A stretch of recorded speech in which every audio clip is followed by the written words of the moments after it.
जुनसुकै कुरालाई पनि समर्थन गर्नुपर्छ भन्ने आवश्यक होइन है। र नेपालका शिक्षा मन्त्री सस्मित पोखरेलले आफ्नो पदमा आउँदाखेरि भनेका थिए कि विद्यार्थीहरूलाई चाहिँ स्कुल भर्ना गर्दा स्कुलले यदि एडमिसन फी लिन्छ भने उक्त स्कुललाई कारबाही हुन्छ।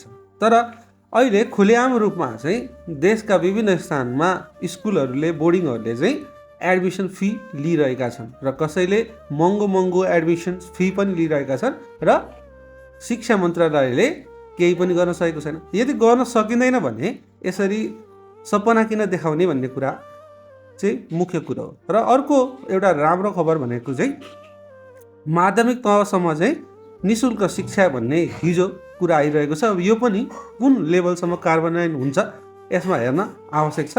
तर यसरी आफू पदमा बसिरहँदाखेरि चाहिँ गर्न नसक्ने कामलाई चाहिँ गर्न सकिन्छ भनेर आश्वासन देखाउनु चाहिँ नकारात्मक हो। यसबारेमा सस्मितजीले चाहिँ बोल्नुपर्छ जस्तो मलाई लाग्छ। यहाँहरूलाई के लाग्छ कमेन्ट गर्नु।